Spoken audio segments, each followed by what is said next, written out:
உங்க smart watch எப்படி உங்க ஹார்ட் பீட்டை கரெக்டா சொல்லுதன் எப்போவாச்சும் யோசிச்சு பார்த்திருக்கீங்களா? இல்லனா உங்க கார்ல டயர் பிரஷர் கம்மியா இருக்குன்னு உங்களுக்கு எப்படி தெரியுது? இந்த மாதிரி நம்மள சுத்தி நடக்கிற மேஜிக் எல்லாமே சென்சார்ஸ்ங்கிற குட்டி ஹீரோக்களால தான் நடக்குது.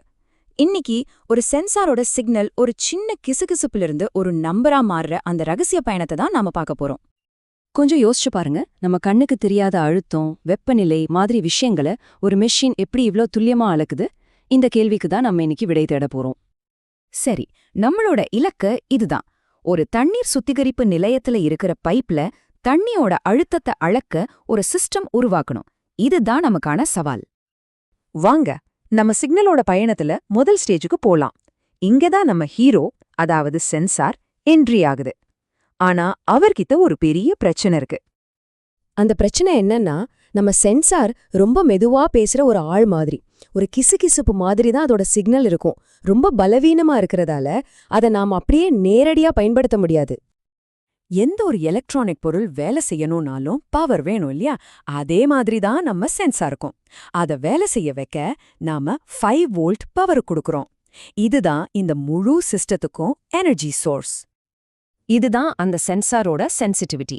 அதாவது நாம கொடுக்கற ஒவ்வொரு வோல்ட் பவருக்கும் அது 2 மில்லி வோல்ட் சிக்னலை வெளியிடும். சிம்பிளா சொன்னா அதோட பேசும் திறன் இவ்ளோதான். அப்போ கணக்கு ரொம்ப சிம்பிள் தானே. நாம 5 வோல்ட் பவர் கொடுத்தா அதோட அதிகபட்ச சிக்னல் எவ்வளவு வரும்? 5 வோல்ட்ட 2 மில்லி வோல்ட் பர் வோல்ட்டால பெருக்குனா நமக்கு கிடைக்கிறது வெறும் 10 மில்லி வோல்ட். பாத்தீங்களா எவ்வளோ சின்ன சிக்னல்னு? இதுதான் இந்த சென்சார் அதிகபட்சமா பேசுற சத்தம். இப்போ ஒரு இன்ட்ரெஸ்டிங்கான கம்பேரிசன் பார்க்கலாம். நம்ம சென்சாரோட கிசுகிசுப்பு வெறும் 10 மில்லி வோல்ட். ஆனா நம்ம கம்ப்யூட்டரோட காதுகளுக்கு 5000 மில்லி வோல்ட், அதாவது 5 வோல்ட் சிக்னல் கேட்கும். அடேங்கப்பா, எவ்ளோ பெரிய வித்தியாசம்! இந்த இடைவெளிய நாம எப்படி சரி பண்றது? இங்கதான் கெயினுங்கிற கான்செப்ட் உள்ள வருது. சிம்பிளா சொல்லுன்னா, அந்த கிசுகிசுப்ப கம்ப்யூட்டரால கேட்க முடியற அளவுக்கு ஒரு பெரிய சத்தமா மாத்துறது தான் இந்த கெயின். அதுக்கு நாம என்ன பண்ணணும்? நமக்கு தேவை 5000 மில்லி வோல்ட். நமக்கிட்ட இருக்கிறது 10 மில்லி வோல்ட். சோ 5000 10ஆல வகுத்தா நமக்கு கிடைக்கிறது 500. ஆமா, நாம சிக்னலை 500 மடங்கு பெருசாக்கணும். ஓகே, இப்ப அடுத்த ஸ்டேஜுக்கு போலாம். நாம சிக்னலை பெருசாக்கிட்டோம். ஆனா இத கம்ப்யூட்டர் எப்படி புரிஞ்சுக்குது? இங்கதான் டேட்டா அக்விசிஷன் சிஸ்டம் உள்ள வருது.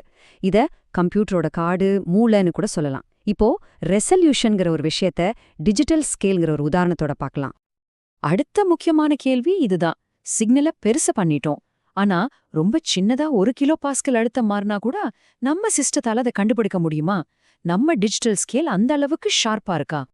நம்ம சிஸ்டம் ஒரு 12 பிட் சிஸ்டம். அதுக்கு என்ன அர்த்தம்னா 2^12, அதாவது 4096. சிம்பிளா சொன்னா நம்ம 0ல இருந்து 5 வோல்ட் வரைக்குமான ரேஞ்ச கம்ப்யூட்டர் 4096 குட்டி குட்டி படிகளா பிரிச்சு பாக்குது. அப்போ நம்ம மொத்த ரேஞ்சான 5 வோல்ட்ட 4096ஆல வகுத்தா ஒவ்வொரு படியோட அளவும் வெறும் 1.22 மில்லி வோல்ட் தான். இதை விட சின்னதா ஒரு வோல்டேஜ் மாற்றம் நடந்தா அத கம்ப்யூட்டரால கண்டுபிடிக்கவே முடியாது. இதுதான் அதோட மினிமம் டிடெக்ஷன் லிமிட். சரி, நம்ம சிஸ்டமோட மொத்த பிரஷர் ரேஞ்ச் 500 கிலோ பாஸ்கல். இத ஆம்ப்ளிஃபை பண்ணா 5000 மில்லி வோல்ட்டுக்கு சமம். அப்போ 1 கிலோ பாஸ்கல் அழுத்தம் மாறுனா எவ்ளோ வோல்டேஜ் மாறும்? 5000 500ஆல வகுத்தா நமக்கு 1 கிலோ பாஸ்கலுக்கு 10 மில்லி வோல்ட் கிடைக்கும்.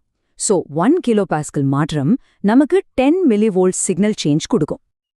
இப்போ இத பாருங்க, நம்ம சிக்னல் மாற்றம் 10 மில்லி வோல்ட். ஆனா கம்ப்யூட்டரால 1.22 மில்லி வோல்ட் மாற்றத்தை கூட கண்டுபிடிக்க முடியும்.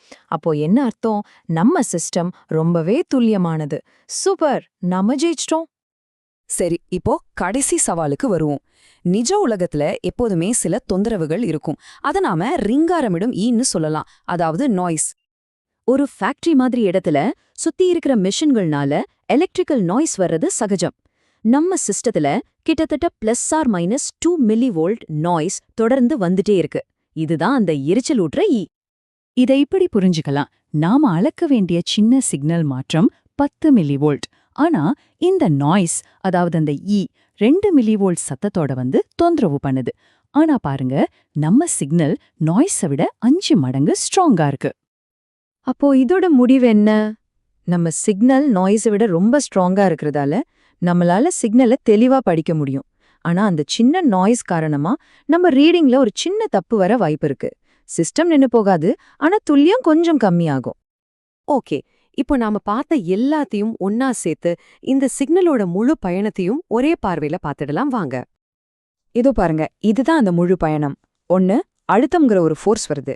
2 சென்சார் அதை ஒரு சின்ன 10 மில்லி வோல்ட் சிக்னலா மாத்துது.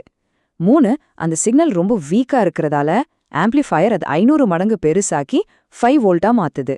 இதுக்கு பேரு தான் சிக்னல் ஆம்ப்ளிஃபிகேஷன். 4 வழியில அந்த +or-2 மில்லி வோல்ட் நாய்ஸ் வந்து கலந்துக்குது.